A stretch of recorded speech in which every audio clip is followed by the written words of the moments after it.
परिवारं चारकेयूरहारं गिरिधर वर्षारं योगिनी चक्रवारं भवभय परिहारं दुःखदारिद्र्य दूरं गणपतिमभिवन्दे वक्रतुण्डावतारं मुखं विलसति गले मुक्तिकलता।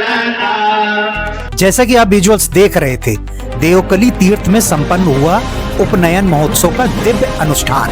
जी हाँ, नमस्कार, मैं अनिल कुमार श्रीवास्तव, आप देख रहे हैं दैनिक जनजागरण न्यूज। संस्कारेण द्विज उच्यते, संस्कार ही मनुष्य को द्विज की गरिमा प्रदान करते हैं। इसी सनातन उद्घोष का सजीव साक्षात्कार 6 फरवरी को श्रीमती चंद्रकला आश्रम संस्कृत विद्यापीठ देवकली तीर्थ के पावन प्रांगण में हुआ। ब्रह्मलीन पूज्यपाद सदगुरु देव भगवान की कृपा छाया में उनके कृपा पात्र शिष्य महंत प्रमोद दीक्षित महाराज के तत्वावधान में आयोजित सामूहिक उपनयन संस्कार महोत्सव ने परंपरा, प्रज्ञा और भविष्य तीनों को एक सूत्र में पिरो दिया। वैदिक मंत्रोच्चार की गूंज, अग्नि साक्षी और गुरु सानिध्य के आलोक में लगभग 70 से अधिक बालकों ने यज्ञोपवीत धारण कर गुरु दीक्षा ग्रहण की। यह क्षण केवल कर्मकांड नहीं रहा, वह सनातन संस्कृति और दिव्यता, अनुशासन और शाश्वत चेतना का उत्सव बन गया। कंधों पर यज्ञोपवीत धारण करते हुए बटुक ब्रह्मचारियों के मुख पर तेज और नेत्रों में संकल्प। यह दृश्य मानो अज्ञान से ज्ञान, अंधकार से प्रकाश की यात्रा का उद्घोष कर रहा था। उपनयन वह पावन द्वार है जहां बालक द्विज बनकर आत्मोन्नति की राह पकड़ता है। इस अवसर पर रामचरितमानस की पंक्तियां, गुरु ग्रह गए पढ़न रघुराई, अल्पकाल विद्या सब आई, गहन अर्थवत्ता के साथ जीवंत हो उठी। गुरु सानिध्य में अंकुरित होने वाले विद्या, संस्कार और चरित्र के बीज ही राष्ट्र और समाज की सुदृढ़ नींव बनते हैं। महंत प्रमोद महाराज ने अपने उद्बोधन में सनातन समाज से भावपूर्ण आह्वान किया कि संस्कारों की यह अमूल्य धरोहर ही हमारी वास्तविक पूंजी है। आधुनिकता की तीव्र दौड़ में जड़ों से जुड़े रहना ही आज की सबसे बड़ी आवश्यकता है। उन्होंने कहा कि ऐसे महोत्सव नई पीढ़ी को अपनी सांस्कृतिक पहचान से जोड़ते हैं, समाज में अनुशासन, दायित्व, धर्म बोध का संचार करते हैं। यह उपनयन महोत्सव केवल बालकों के जीवन का संस्कारमत पड़ाव ही नहीं, बल्कि समाज के लिए स्पष्ट संदेश है। जब परंपरा, प्रज्ञा साथ साथ चलती है, तभी भविष्य उज्जवल बनता है।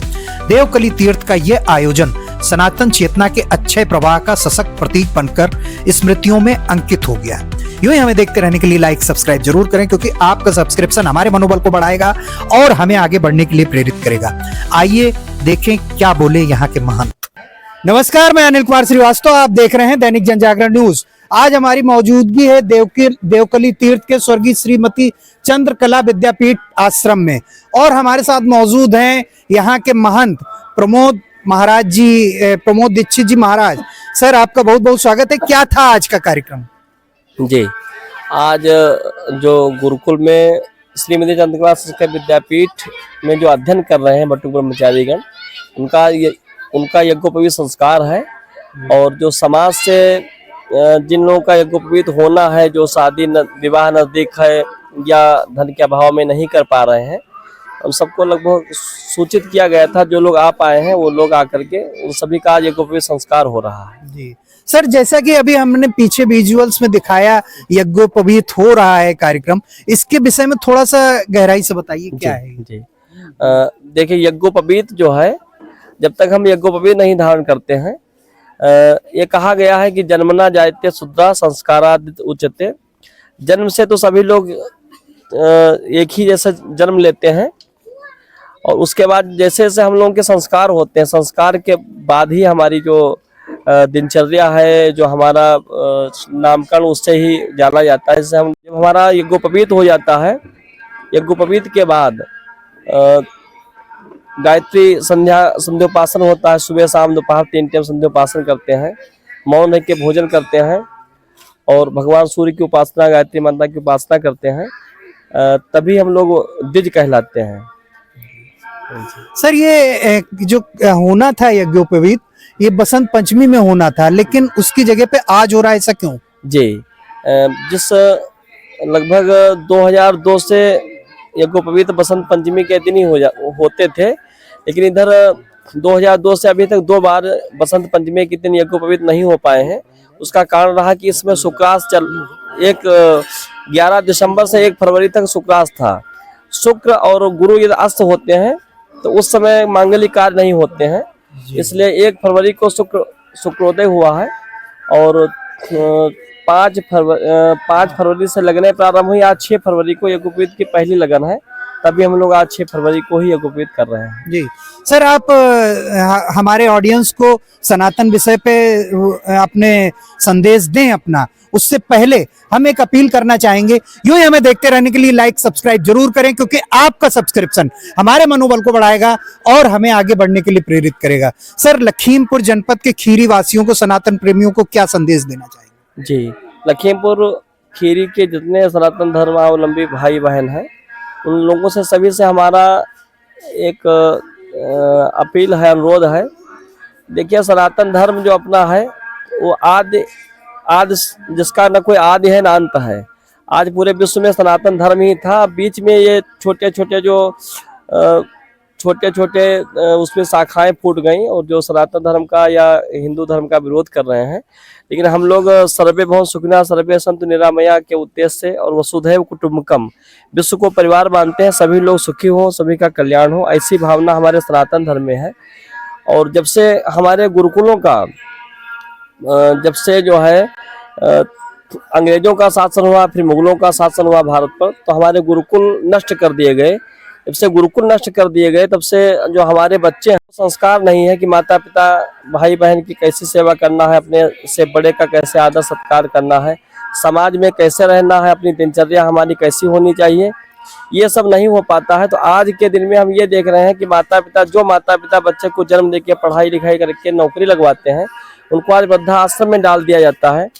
बच्चे विदेश में जाते हैं, अपने माता पिता के शरीर छोड़ने पर वो विदेश से आ नहीं पाते हैं, ये बड़ी विडंबना है। तो हम तो सभी लखीमपुर वासियों से ही नहीं, प्रदेश और देशवासियों से अपील करेंगे कि गुरुकुल को बढ़ावा दिया जाए और अपनी जो सनातन संस्कृति है उसका जो है पुनरुद्धार के लिए व्यवस्था की जाए। ऐसा नहीं कि संस्कृत बोर्ड में सारी विषय हो गई हैं, अब इस वर्ष से अभी चल रहा है कि कंप्यूटर और अंग्रेजी भी अनिवार्य कर दी जाएगी।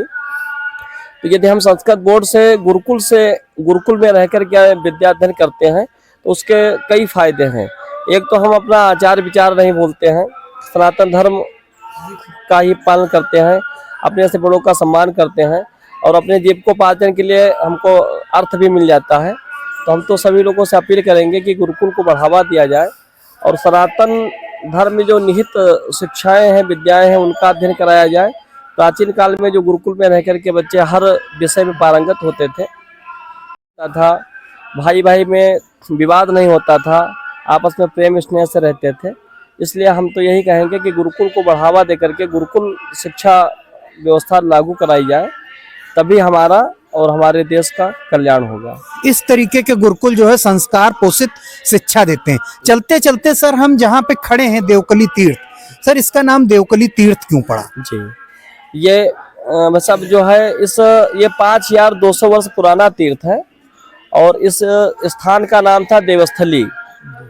देवस्थली के राजा देवक थे, जिनके एक कन्या का जन्म हुआ, कन्या का नाम देवकली रखा गया। कन्या ने भगवान महादेव की तपस्या किया, तपस्या में प्रयागराज को वर के रूप में प्राप्त करने के लिए वरदान मांगा। देवकली माता की प्रयागराज से शादी हुई। उस विवाह में देवता यक्ष गंधर्व तीर्थ सभी लोग आए थे, उन लोगों ने ही इस तीर्थ की खुदाई करवाया, देवेश्वर बाबा की स्थापना करवाया। बाद में देवकली माता प्रयागराज के साथ विदा होकर के चली गई, क्योंकि इस स्थान का नाम देवस्थली था, अपभ्रंश में देवकली हो गया, उससे इस स्थान का नाम देवस्थली है। और देवकली माता थी, उनके शादी प्रयागराज के साथ हो गई, वो प्रयागराज चली गई उन्हीं के नाम पर अपभ्रंश में देवकली कहा जाने लगा। वो तीर्थराज हो गया और ये देवकली तीर्थ हो गया। देवकली तीर्थ। तो आप सुन रहे थे यहाँ के महंत प्रमोद दीक्षित जी महाराज को। यूं ही हमें देखते रहने के लिए लाइक सब्सक्राइब जरूर करें, क्योंकि आपका सब्सक्रिप्शन हमारे मनोबल को बढ़ाएगा और हमें आगे बढ़ने के लिए प्रेरित करेगा। अंत तक देखने के लिए धन्यवाद। नमस्कार।